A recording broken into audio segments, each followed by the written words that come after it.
Olá pessoal, meu nome é Pedro e eu vou-vos trazer uma breve formação sobre como debater noções de economia. Esta é uma formação que eu não sei se fará muito sentido, porque não há nada de fundamental que separe as noções de economia dos outros tipos de noções. E esta formação não deve ser vista de maneira nenhuma como uma formação em economia, mas sim como uma formação em debate. Porque de maneira nenhuma, em 30 minutos, eu consigo passar as principais ideias ou os principais conceitos da ciência económica, senão de uma maneira extremamente diluída e extremamente simplista, que só pode dar jeito para o mundo dos debates, e pouco jeito dará fora desse mundo. Como tal, aquilo que eu mais posso recomendar para debater noções de economia é que leiam, porque a economia é uma ciência que depende muito de conhecimento específico e nada do que eu vos disser hoje aqui vos vai ajudar mais num debate ou fora dele do que aquilo que vocês possam ler por vocês próprios e que possam aprender por vocês próprios. Dito isto, esta formação vai assentar apenas sobre um tipo muito específico de noções de economia, porque as noções de economia, no geral, dividem-se em três grandes tipos. Primeiro, tem a noção de ideologia, que é uma noção que debate certas ideologias, certas correntes de pensamento, certas escolas de pensamento muito específicas da ciência económica. São estas noções como, por exemplo, esta casa acredita que os povos do mundo se deveriam unir numa revolução marxista. É uma noção sobre a ideologia marxista e nesta formação eu não vos vou conseguir dar as bases das grandes ideologias económicas e isto é algo que vocês vão mesmo ter que gostar por vocês próprios. Existe um segundo tipo de noção que é a noção de policy específica, ou seja, de um dado tipo de policy aplicado a um tempo e a um espaço concreto. Isso também não vai entrar no âmbito desta formação. É um exemplo deste tipo de noção, uma das noções que foi corrida no último tornado. Esta casa acredita que, na eventualidade de um Brexit, o Reino Unido deveria optar por um Norway-Style Agreement. Isto é uma noção que diz respeito a um país em específico, o Reino Unido, e a um contexto em específico, que é o contexto do Brexit. E a um tipo específico de acordo, neste caso o Norway-Style Agreement, pelo qual eles podem optar para processar este mesmo Brexit. Isto é o tipo de noção que depende de conhecimento específico e mesmo que certos conceitos e certas ideias base que esta formação vos possa dar, vos possa ajudar a safarem-se de situações em que vocês não tenham conhecimento específico sobre a noção, isto nunca poderá substituir esse mesmo conhecimento específico. Ou seja, aquilo que eu vos vou dar hoje pode servir como base para atuarem neste tipo de noções, mas este tipo de noções vai sempre depender de algo mais e isso é o conhecimento prévio que vocês trazem para o torneio. Ou seja, aquilo sobre o qual esta formação vai incidir vai ser o terceiro tipo de noção, que é a noção de policy genérica. Isto é, uma noção sobre uma dada política a não aplicar a nenhum país nem a nenhum contexto em específico. Noções muito mais abstratas que dependem muito mais de conceitos abstratos, genéricos de economia do que de qualquer tipo de conhecimento específico. Há uma noção em particular que eu talvez gostasse de analisar convosco, que é uma noção que eu acho que sintetiza muito bem o espírito deste tipo de noções de policy genérica, que é a seguinte noção, corrida pela primeira vez nos Mundiais holandeses há 2 anos. Em situação de desemprego normalmente elevado, esta casa relaxaria temporariamente e significativamente os níveis mínimos de segurança e qualidade de trabalho, incluindo salário mínimo, número de horas de trabalho, padrões de saúde e segurança no local de trabalho, etc. Eu acho que esta noção representa muito bem o espírito destas noções, porque é uma noção que prima pelo palavreado técnico e pela quantidade de conceitos que parecem extremamente complicados de perceber à partida, mas que na verdade encapsula apenas uma ideia muito básica e um debate muito simples de perceber por trás de tudo isto. Aquilo que eu espero que esta formação possa ajudar é a descortinarem as ideias base que estão por trás de todo este palavreado técnico. Esta formação vai se organizar em 3 principais pontos. Primeiro, 3 conceitos básicos de economia, que são a equidade, a eficiência e o custo-oportunidade, que são particularmente úteis para dissecarem qualquer noção de economia, porque qualquer noção de economia destas noções genéricas de policy pode ser desagregada nestes 3 conceitos. O segundo tópico serão os comparativos que vocês vão ter que traçar quando tiverem a analisar estas noções de policy genérica. E o terceiro ponto que eu gostaria de abordar são alguns debates mais frequentes, alguns exemplos mais frequentes deste tipo de debate de policy genérico, aquele tipo de debates que vocês podem esperar, se não para este torneio, então para os vossos próximos torneios, que é o tipo de moção que tende a ser mais frequente.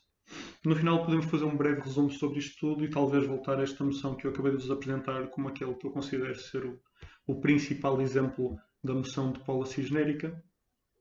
e fazer uma breve análise de como é que os conceitos que vamos explorar, entretanto, se enquadram nesta noção.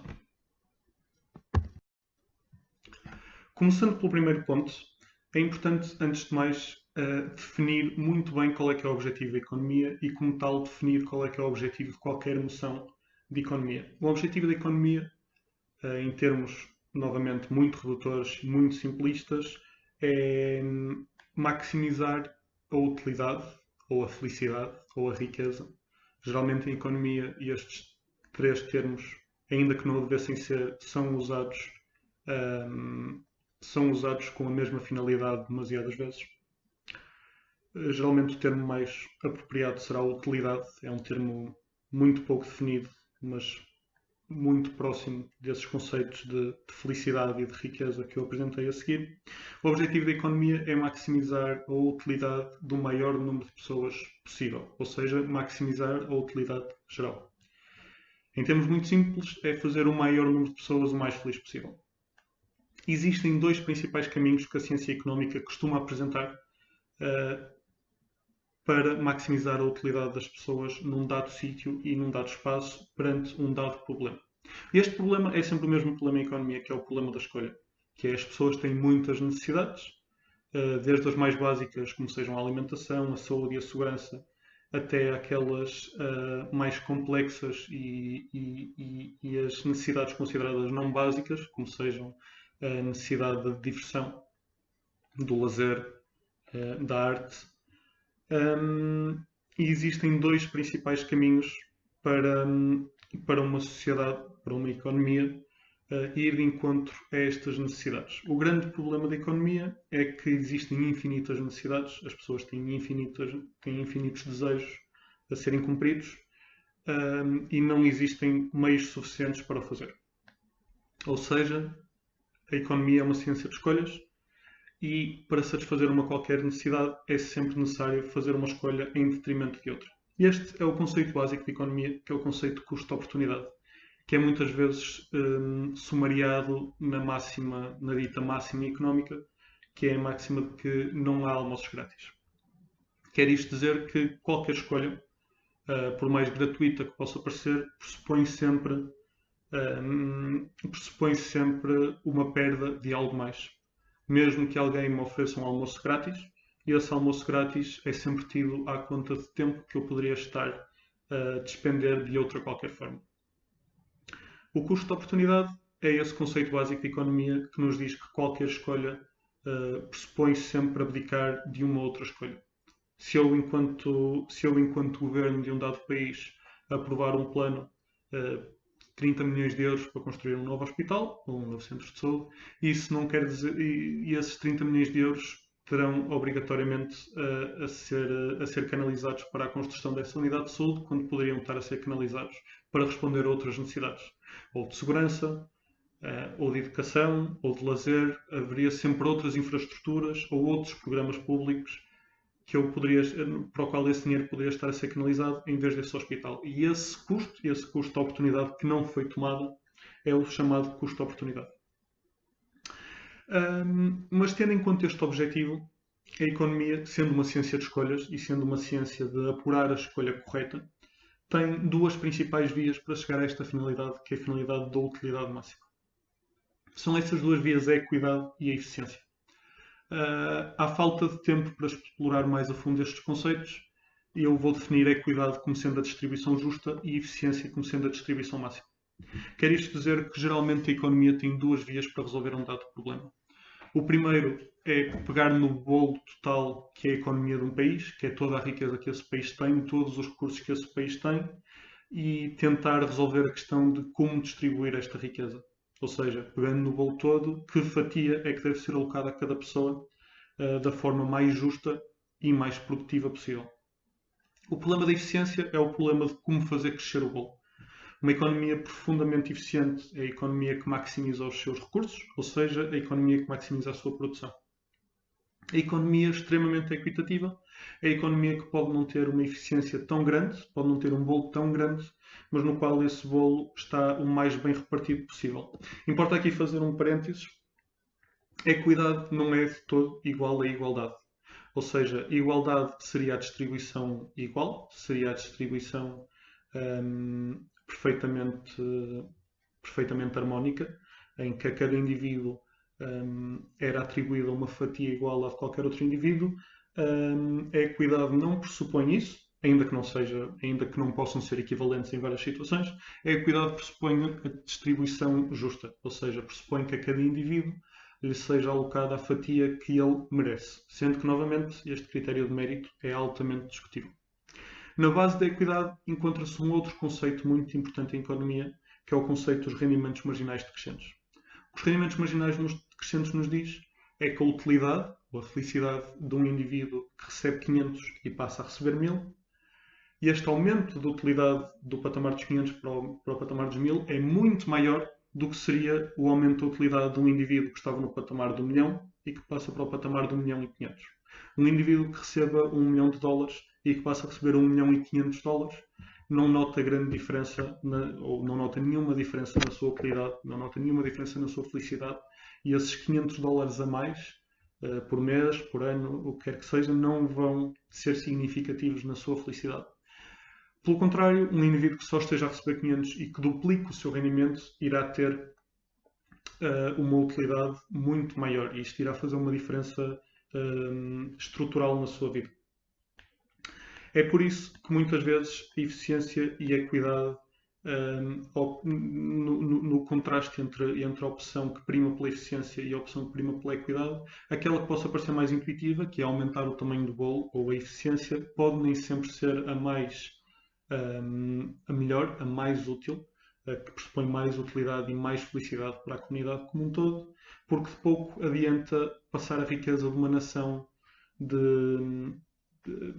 em pouco importa aumentar um produto interno bruto em 5%, se esses 5% vão todos para indivíduos a quem esta riqueza já nada adianta. Enquanto que a equidade, partindo desta base dos rendimentos marginais decrescentes, um aumento que seja de apenas 0,5%, se for redirecionado para os indivíduos que efetivamente necessitam dele, pode provocar aumentos de utilidade na comunidade muito mais fundamentais do que a eficiência provoca, ou do que este aumento de 5% provocaria. Existe então estas duas vias, a via da equidade e a via da eficiência, que não são de todo mutuamente exclusivas, porque muitas vezes a equidade leva a mais eficiência, como seja numa economia extremamente rica, mas extremamente estagnada, em que a classe dominante já não tem incentivos para fomentar a economia e dar acesso a estas ferramentas a indivíduos que são historicamente marginalizados e que estão à margem da sociedade, pode efetivamente contribuir para este fomentar, ou seja, uma aposta numa redistribuição justa numa primeira fase que leva a um potenciar da economia numa segunda, tal como muitas vezes a eficiência pode levar a uma equidade mais tarde, ou seja, potenciar a economia agora para aumentar o tamanho do bolo, para mais tarde ter efetivamente algo que redistribuir. Não sendo estas duas mutuamente exclusivas, ainda assim, em muitas situações, é necessário optar por uma opção que prima por uma distribuição mais eficiente de recursos, ou seja, por aumentar o bolo como um todo, e por uma opção que prima por uma distribuição mais equitativa, ou seja, fazer com que a cada indivíduo lhe caiba aquilo que este merece. Este conceito de mérito também é extremamente debatível, como já vamos ver em alguns exemplos mais à frente, mas de qualquer maneira este modelo básico, esta maneira básica de pensar as noções de policy genéricas, o que é que aumenta mais a eficiência da economia de um país, o que é que aumenta mais a equidade dentro desta mesma sociedade e, no contexto geral, o que é que faz com que a economia e a sociedade subjacente a esta economia seja mais feliz e este é um modelo que muitas vezes ajuda a dissecar noções que à primeira vista podem parecer extremamente abstratas e que não têm nada a ver com o mundo real, tal como nós o conhecemos. Ainda no seguimento destes dois conceitos, que são a equidade e a eficiência, é importante, neste tipo de noções de policy genérica, afastá-las tanto quanto possível da abstração em que estes debates se tendem a desenrolar e puxá-la para a realidade de modo a dar-lhe impactos práticos que possam ser mais facilmente avaliados por aqueles que assistem ao debate. Isto é principalmente feito recorrendo a três comparativos. Um deles eu já vos apresentei, que é o comparativo do curto e do longo prazo. Se estivermos a debater a aplicação do salário mínimo a um dado contexto, então o efeito que esse salário mínimo tem no curto prazo e o efeito que tem no longo prazo serão dois debates muito distintos, tanto na justiça social que isto poderá trazer, como na eficiência da economia como um todo. É importante aqui notar que os debates sobre economia têm que ser sempre feitos numa perspectiva global, porque as economias no mundo em que nós vivemos competem agressivamente umas com as outras. Isso quer dizer que efeitos sobre a eficiência e efeitos sobre a equidade têm que ser sempre medidos num contexto de competição agressiva a nível internacional. Isto abre asas aos dois outros, comparativos que é importante abordar neste tema, nesta altura, que são os comparativos entre blocos económicos,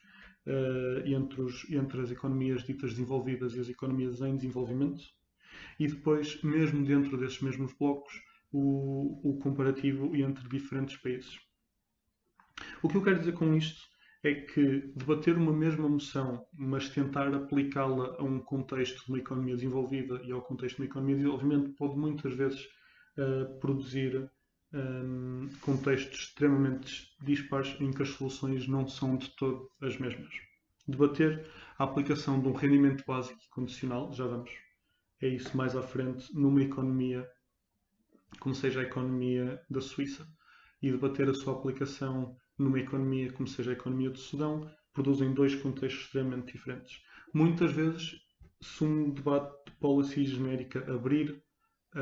caminho ao estabelecimento dessa moção num dado espaço, ou seja, se uma moção de policy genérica der lugar a uma moção de policy específica, e isto pode acontecer muitas vezes, é importante repensar o caso que foi preparado no prep time com esta nova informação e ver se o mesmo caso e os mesmos argumentos se continuam a aplicar. Isto porque em economias desenvolvidas as prioridades, como sabemos, são muitas vezes, encontram-se muitas vezes nos antípodas das necessidades das economias em desenvolvimento. Mesmo dentro de blocos, isto nem sempre o debate acaba por ser o mesmo. Pegando em dois exemplos como sejam os Estados Unidos e a Noruega, no grupo das economias desenvolvidas, se estivermos a debater a aplicação do salário mínimo, e o salário mínimo tem efeitos claros no nível de desemprego, é muito diferente debater é muito diferente para um governo que esteja a propor a aplicação de um salário mínimo que vai aumentar em grande escala o desemprego de um dado país, num contexto de um país como seja a Noruega, que tem uma rede social para proteger estes mesmos desempregados, isto é, no qual o desemprego dos trabalhadores que podem vir a perder o emprego por esta aplicação de um salário mínimo mais elevado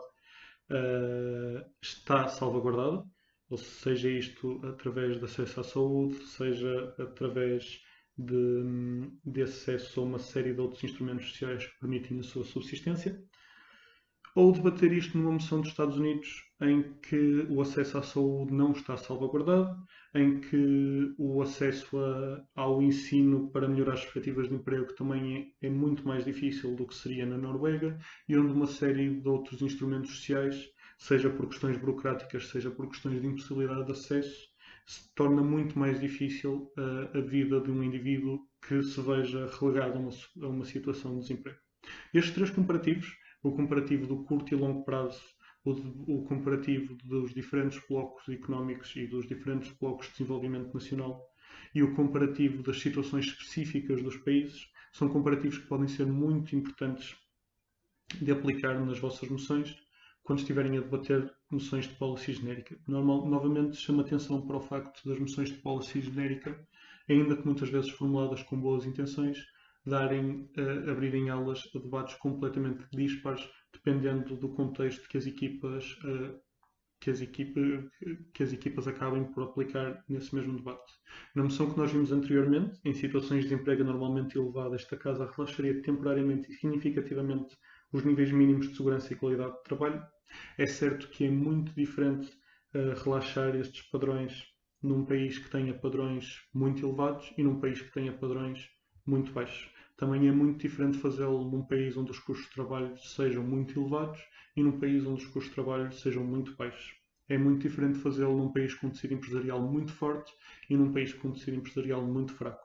Este tipo de considerações, caso esta moção passe para uma moção de policy específica, isto é, aplicado a um contexto específico, são muito importantes de tomar. Mesmo que a moção nunca passe para uma moção de policy específica, isto é, mesmo que um governo não decida limitar uma moção de policy, por exemplo, ao caso português, continuam a ser importantes, porque quando estamos a debater uma moção de policy genérica, quando estamos a debater aquilo que são os impactos, no caso desta moção que nós estamos a acompanhar do relaxamento temporário de padrões mínimos de segurança e qualidade de trabalho, é muito importante na preparação de um caso abstrato, de um caso no vazio sobre este tema, é muito importante preparar logo as várias opções de como é que isto se aplicaria aos vários grupos de países e de como é que, no cômputo geral, isto podia ser. Tendo visto isto, talvez seja importante agora analisarmos algumas das moções mais frequentes nos últimos tempos dentro deste grupo, que são as moções de policy genérica que nós temos vindo a acompanhar. Dentro destas, aquela mais frequente nos últimos tempos talvez seja o debate do rendimento básico condicional. O rendimento básico incondicional é uma proposta teórica de atribuir a cada cidadão de uma dada nacionalidade, de um dado país, um rendimento incondicional, mensal, que não dependa do seu nível de rendimento, do seu estado de atividade, da sua idade ou qualquer outro fator. É um rendimento base que será aplicado sem discriminação a qualquer cidadão nacional. Quer isto dizer que um rendimento base incondicional de 500 euros seria aplicado a um desempregado da mesma maneira que seria aplicado ao homem mais rico do país. Este debate pressupõe o debate de uma série de conceitos que fogem à esfera daquilo que a maior parte das pessoas entende como sendo a esfera da economia. Este é um debate que envolve questões de direito natural e de direito histórico, isto é, o direito de cada indivíduo a uma parcela do território e à sua capacidade de autossubsistência, e a partir do momento em que esta capacidade já não está garantida por o terreno e a propriedade ser uma coisa que deve ser adquirida e que não é alocada à nascença, então este rendimento seria uma maneira de compensar isto é, seria uma maneira de devolver ao cidadão comum a sua capacidade de autossubsistência. Ponto número 2 é um debate sobre questões de justiça que vão para além, que entram dentro do campo da equidade que nós vimos há pouco, isto é, a justiça inerente a um rendimento que não discrimina e que depois entra numa série de conceitos económicos e numa série de conceitos que as pessoas já tendem a associar ao campo da economia, que são os conceitos da eficiência, ou seja, a questão dos números. É até que ponto é que um rendimento alocado a toda a gente, que à partida parece uma medida extremamente dispendiosa, é mais dispendiosa do que as alternativas que nós temos hoje em dia. Até que momento em que a atribuição de um rendimento básico condicional não iria garantir que uma série de subsídios que nós hoje em dia temos, como seja um subsídio de desemprego, ou como seja o rendimento social de reinserção, não possam ser substituídos por uma medida mais prática, que serve a mesma finalidade, mas que não tenha os custos exagerados que tem a máquina burocrática que se encontra por trás destes instrumentos hoje em dia. O debate do rendimento básico incondicional é um debate que se pode desagregar assim dentro deste nosso modelo, na questão da eficiência, isto é, em termos numéricos, será que o rendimento básico incondicional tem menos custos do que os instrumentos de substituição que nós temos hoje em dia? Será que tem mais? No caso de ter mais, será que o poder de compra destes indivíduos e, consequentemente, o boost que eles vão dar à economia por terem um consumo que antes não teriam, será que vai compensar? Será que não vai? Será que no curto prazo vai ser insustentado, mas no longo prazo o aumento de consumo vai fomentar a economia de maneira a que a economia como um todo cresça muito mais do que alguma vez faria sem este rendimento básico condicional? Será que vai ser uma medida que no curto prazo pode parecer catastrófica, mas no longo prazo vai ser extremamente benéfica? E no campo da equidade temos as questões de justiça social. Será que é justo estarmos a atribuir a um indivíduo sem rendimentos o mesmo que estamos a atribuir a um multimilionário? Será que é justo estarmos a criar o precedente de dizer aos indivíduos que eles efetivamente têm direito a uma parcela da produção do país para a qual eles podem não ter contribuído? Isto é, se é que estamos a criar um precedente em que temos aos indivíduos que efetivamente a propriedade adquirida não é a única forma de propriedade que o Estado deve garantir? Isto depois entra também no debate da ideologia, que foi o primeiro campo de emoções que eu vos indiquei, em que nós não vamos entrar aqui, mas eu penso que isto é particularmente importante para vos mostrar que em qualquer formação de economia, em qualquer formação de debate, vocês nunca vão encontrar respostas, mas eu espero que talvez encontrem uma forma, e neste caso um modelo da equidade e da eficiência, de pensar as moções que vos possam ser apresentadas. Quer isto dizer que quando vocês virem num torneio uma moção do género, esta casa acredita que o país X deveria introduzir um rendimento básico incondicional de Y para cada um dos seus cidadãos acima dos 18 anos, ou não acima dos 18 anos, dependendo da modalidade de rendimento básico incondicional que queiram aplicar, vocês já não vão ver isto como algo extremamente técnico e extremamente detalhado e com muitas nuances, mas vão sim conseguir desagregar isto em 3 perguntas básicas. Pergunta 1, a pergunta de merceeiro, isto é, isto vai custar dinheiro ou vai dar dinheiro. Pergunta 2, isto é justo. Basicamente, todas as noções de economia se podem resumir nestas 2 questões. Dá dinheiro ou perde dinheiro e é justo. Se for uma moção que dá dinheiro e que é justa, e vocês conseguirem defender o vosso lado argumentando que dá dinheiro e é justo e não é algo extremamente rebuscado, então, fabuloso. Esse é um ótimo caso e é aquilo que todos os economistas querem ouvir. A seguir a esta, temos o debate da quarta revolução industrial. Não entrando em considerações históricas e não entrando nos debates de nomenclatura sobre a quarta revolução industrial, o debate básico associado a esta temática é o debate sobre a substituição progressiva do trabalho humano por trabalho automatizado. Isto coloca 2 tipos de debates bastante frequentes. O primeiro é o imposto sobre robôs. É um debate que se tem vindo a desenrolar na praça pública nos últimos tempos e é um debate que aparece muitas vezes no âmbito do debate competitivo, que é o debate de saber se empregadores que substituem o seu trabalho humano por trabalho automatizado devem ou não pagar um imposto equiparável aos impostos que pagam sobre o trabalho humano. E isto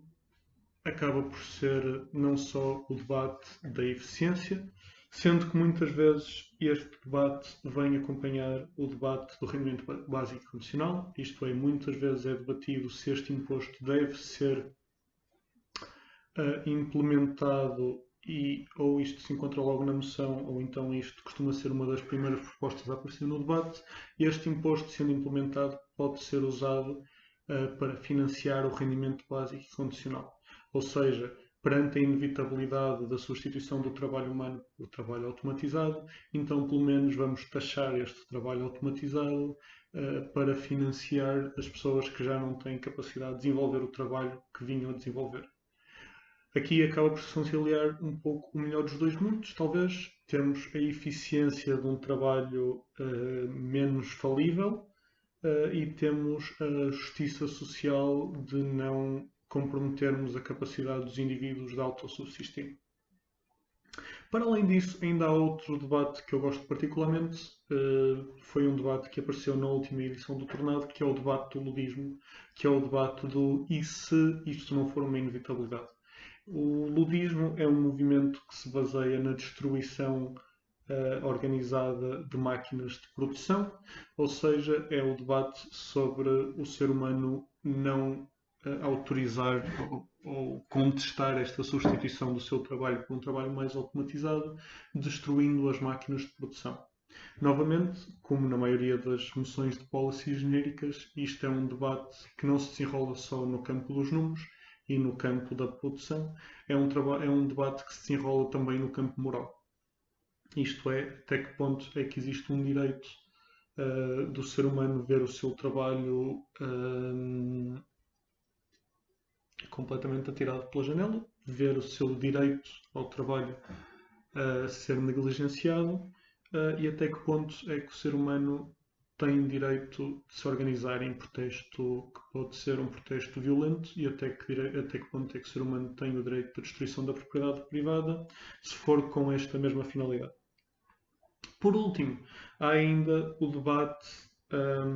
do imposto sobre a riqueza ou do imposto sobre as heranças.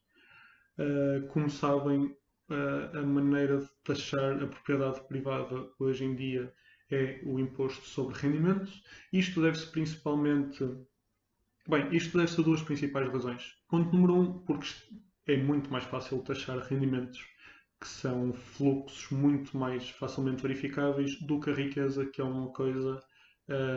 cuja medida não é de todo simples e não é de todo incontestável.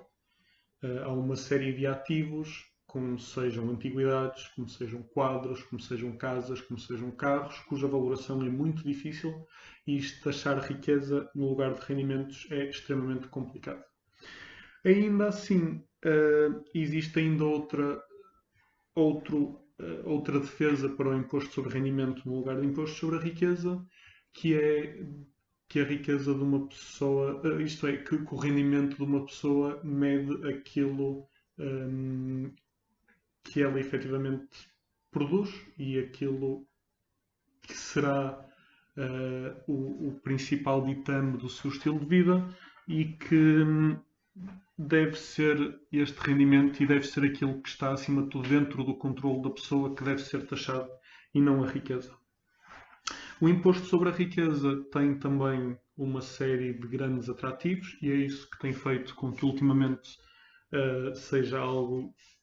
que tem sido trazido à praça pública. Em primeiro lugar, hoje em dia temos muito mais facilidade de acesso à informação sobre a riqueza e estes problemas de medição começam a ser uma coisa, por um lado, mais ultrapassável, por outro lado, menos a partir do momento em que temos cada vez mais instrumentos para canalizar esta mesma riqueza. Isso já foge um bocadinho ao âmbito desta formação. Também a partir do momento em que temos grandes aumentos dentro das comunidades, em que temos um grande aumento das disparidades económicas. Ou seja, novamente, este debate do imposto sobre a riqueza, devemos estar a tributar a capacidade que a pessoa tem de subsistir autonomamente, ou seja, o seu trabalho, deve ser isto que estamos a tributar, ou devemos estar a tributar a riqueza que esta efetivamente possui. Muitas vezes este acaba por ser o mesmo debate que o debate do imposto sobre heranças, porque o debate do imposto sobre heranças é o debate sobre uma riqueza adquirida sem ser à conta do próprio indivíduo. A tributação da riqueza e das heranças coloca graves problemas, como já vimos na questão das medições desta mesma riqueza, tal como coloca vários problemas porque existe uma série de ativos que contribuem para a riqueza do indivíduo, mas que não podem ser tão facilmente desagregados. Se nós quiséssemos tributar a riqueza do Jeff Bezos, por exemplo, se quiséssemos tirar-lhe 3% da riqueza que ele possui, isto poderia provocar um microcolapso, ou talvez não tão micro, na economia norte-americana, porque a riqueza das pessoas não é tão facilmente tributável como os rendimentos. Os rendimentos são fluxos de dinheiro, uma pessoa ganha X euros mês, e isso é facilmente tributável porque é dinheiro, é algo imediato.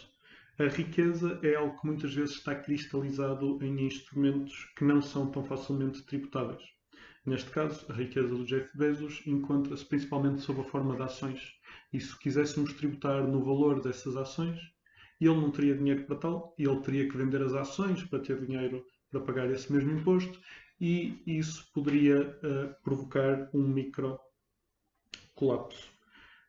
Este debate do imposto sobre a riqueza, então, tal como os outros debates que nós temos vindo a ver, é Em primeiro lugar, um debate sobre moralidade, sobre se devemos tributar só a capacidade da pessoa a se sustentar a si própria, ou se devemos tributar também todos os outros elementos que contribuem para a riqueza de uma pessoa, como são as heranças, e se é justo ou não que certas pessoas tenham melhores condições à partida e não tenham que pagar por isso.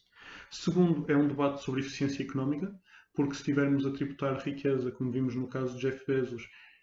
ainda que isso possa ser mais justo, isso pode levar a certos problemas económicos que não temos neste momento no nosso imposto sobre rendimentos. Terceiro, também é uma questão de eficiência na questão da capacidade que nós temos de medir isto mesmo. Como tal, como nas restantes moções, isto pode ser desagregado recorrendo àquele modelo de equidade, eficiência e custos de oportunidade. Principalmente na questão da equidade e da eficiência, conseguimos encaixar a questão da justiça social e da justiça de uma medida no lado da equidade e conseguimos encaixar a questão de dinheiro, do que é que nos dá mais ou menos dinheiro, no lado da eficiência. Como sempre, o lado da eficiência é particularmente debatível, porque ainda com um imposto sobre a riqueza nos possa permitir ganhar mais dinheiro para o Estado a partir do momento em que estamos a tributar uma parcela muito maior do bolo, isto é, neste momento nós só tributamos a riqueza, os rendimentos, logo só tributamos aquilo que são o que a economia ganha num dado ano, o rendimento que é produzido num dado ano, enquanto que se estivéssemos a tributar a riqueza, estaríamos a tributar não só os rendimentos deste ano, mas os rendimentos consolidados e acumulados dos anos anteriores. Isto à partida aumentaria a percentagem de imposto, logo aumentaria a percentagem de produção que está sujeita a impostos. Isto poderia, em termos de eficiência, poderia ser particularmente benéfico para uma dada economia, porque permitiria estar a aumentar o tamanho do bolo. Por outro lado, os problemas que nós já vimos de isto poderia provocar o colapso de algumas empresas, por os empresários se verem vistos a vender contra tendências de mercado dadas ações, tal como poderia produzir graves problemas burocráticos por ser muito difícil estar a medir a riqueza dos vários indivíduos e o aumento da máquina burocrática poderia não compensar todo este aumento de eficiência.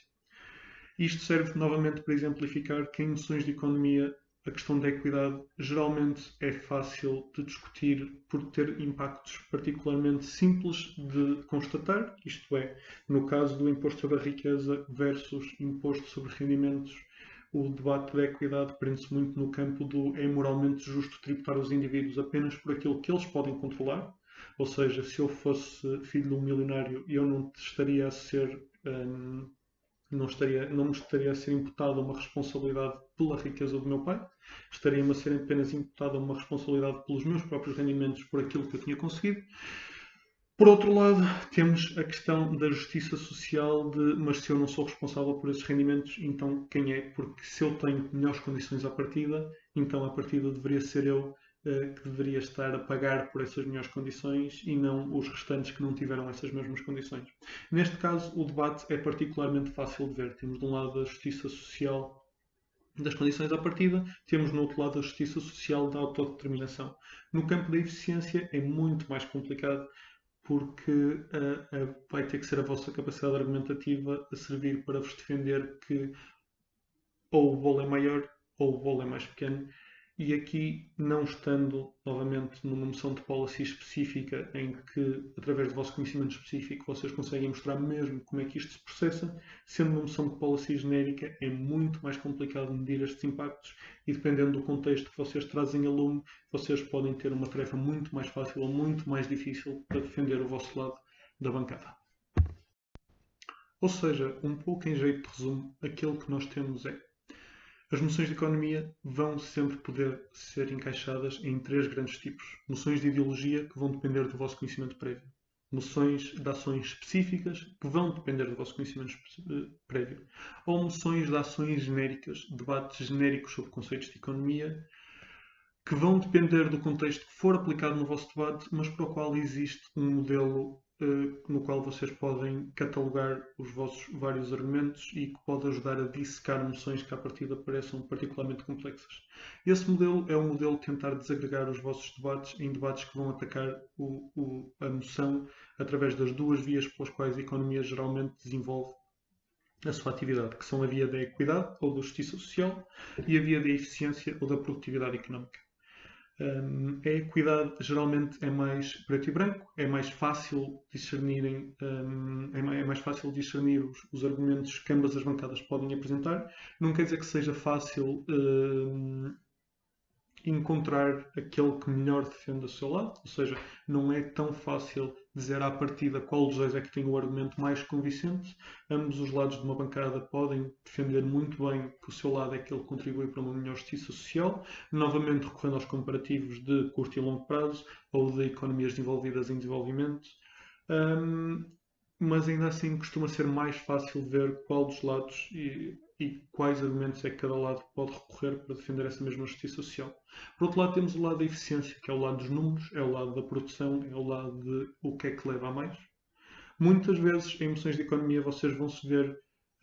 obrigados a defender um lado em detrimento do outro. Isto é, eu vou defender o meu lado porque o meu lado produz mais justiça social, mesmo que isto acarrete mais custos do que benefícios em termos económicos. Isso é perfeitamente válido, principalmente se conseguirem mostrar que essa maior distribuição de riqueza numa perspectiva, numa ótica de justiça social, leva a uma maior utilidade genérica. Isto é, nem sempre o maior bolo é aquele que dá mais felicidade. Ou seja, o tal conceito de rendimentos marginais decrescentes que nós exploramos antes. Outras vezes vocês vão se ver forçados a defender um aumento do bolo em detrimento de uma maior justiça social. Isto é algo para o qual não faltam exemplos na vida económica recente de uma série de países. É o argumento de nós vamos aumentar o bolo agora em detrimento desta geração. Muitas vezes este é o argumento de nós vamos dar esta geração como perdida, mas isto vai permitir que a próxima geração tenha as ferramentas necessárias para conseguir levar a cabo uma vida muito mais feliz, muito mais realizada e com uma utilidade muito maior do que esta geração alguma vez conseguiria. Isto é uma estratégia perfeitamente viável à qual vocês podem ter que recorrer por vezes, é oferecerem como sacrifício toda uma geração em detrimento de uma sociedade mais estável e mais próspera no futuro. Vimos também alguns dos debates frequentes, como sejam o debate do rendimento básico condicional, o debate da quarta revolução industrial, ou o debate dos impostos sobre riqueza e ou impostos sobre heranças. E eu neste momento queria apenas voltar àquela noção que eu vos apresentei no início, que é a emoção que eu acho particularmente ilustrativa pela quantidade de palavreado técnico que tem, que é o debate em situações de desemprego normalmente elevado. Esta casa relaxaria temporariamente e significativamente os níveis mínimos de segurança e qualidade de trabalho. Esta moção tem uma quantidade de termos económicos e de expressões económicas que uma série de pessoas fora da área podem ter dificuldade em compreender à primeira vista. O que eu queria era que vocês tentassem aplicar estas ideias base que nós discutimos ao longo desta formação, nomeadamente a ideia da equidade e da eficiência, e ver que este debate se pode muito bem desagregar nestes dois termos. O que nós estamos a debater aqui é se nós devemos sacrificar o bem-estar das pessoas hoje para produzir uma economia mais próspera e se isso no futuro nos pode trazer uma sociedade, uma economia mais estável e, como tal, uma sociedade com maior utilidade e uma sociedade mais feliz. Aquilo que um dos lados tem que defender é que sim, nós podemos abdicar disto e podemos abdicar de uma geração e podemos ter uma geração mais pobre, mas isto vai permitir-nos ter empresas com lucros mais elevados, vai-nos permitir ter empresas mais fortes, vai-nos permitir ter um país que não perde competitividade para os seus rivais, vai-nos permitir sustentar o país numa altura crítica, como diz a moção, numa altura de uma situação de desemprego normalmente elevado, e geralmente um desemprego elevado acompanha outros indicadores económicos também num nível crítico. E este lado da bancada teria então que defender isso, que sim, que é moral sacrificarmos esta geração, porque no futuro a economia vai sair mais próspera e a próxima geração vai ser uma geração com maior justiça social. Isto é, nós estamos neste momento a relaxar estes padrões para que no futuro estes padrões possam crescer e acompanhar o crescimento do resto da economia. O outro lado terá que dizer que não, terá que argumentar que o relaxamento temporário muitas vezes acaba por ser um relaxamento permanente, que estarmos a forçar a classe mais vulnerável da economia, que é a classe de trabalhadores que depende destes indicadores que são indicados na moção, como sejam, por exemplo, o salário mínimo, pessoas que já estão nas margens da sociedade e que já dependem de um salário mais baixo do que os restantes, os restantes trabalhadores que não dependem deste salário mínimo se encontram, e que estamos novamente a sacrificar a classe mais vulnerável porque uma classe mais elevada não quer estar a sacrificar os seus rendimentos. Ambos os lados são perfeitamente defensáveis. Temos aqui os tais classes que nós discutimos, o classe da equidade, da justiça social. Um dos lados vai dizer que não há justiça social, que há injustiça social em estarmos a abdicar desta geração. O outro lado vai dizer que a justiça social está em abdicarmos desta geração para que a próxima geração possa ser mais próspera. Temos o debate da eficiência. Um dos lados vai nos dizer que só abdicando destes padrões é que podemos ter uma economia mais forte e uma economia mais competitiva e que não abra caminho para que os seus rivais a ultrapassem. E ao outro lado vai dizer que não, que uma economia só pode ser eficiente se o seu elo mais fraco tiver dinheiro para gastar, que uma economia é dependente do seu consumo interno e que, estando a baixar estes padrões, nós vamos estar a criar uma classe trabalhadora que não vai ter espaço para investir, que não vai ter espaço para consumir e que isso vai levar à quebra e à destruição do tecido empresarial deste mesmo país. Ambos os lados, novamente, são defensáveis. É muito difícil, volto a dizer, debater isto sem qualquer tipo de contexto, por isso esperem nos vossos debates ver um primeiro governo tentar limitar o âmbito deste tipo de moções, por exemplo, limitá-lo ao âmbito português. E penso que é mais ou menos isso. Volto ao disclaimer que eu fiz inicialmente. Isto não é uma moção para vocês perceberem economia, isto é uma moção para vocês perceberem como é que podem encarar uma série de moções de economia que tendem a aparecer em torneios de debate competitivo. São as moções de policy genérica. Aquilo que eu vos apresentei foi um breve framework para entenderem e para dissecarem as tecnicalidades destas mesmas moções. Não sei sinceramente se algo disto vos será útil, e sei com toda a certeza que nada disto vos será mais útil do que lerem e terem um conhecimento ativo daquilo que vos rodeia e daquilo que a economia representa no século XXI. Ainda assim, espero que, caso alguma vez estejam perante uma destas moções e tenham dificuldade em dissecar, possam recorrer a este modelo de equidade, eficiência e de comparativos de curto e longo prazo para tentarem enquadrar o vosso caso e tentarem fazer o melhor possível face a moções tão abstratas e tão genéricas como são muitas vezes estas moções de economia. Obrigado e boa sorte para o CMDLP.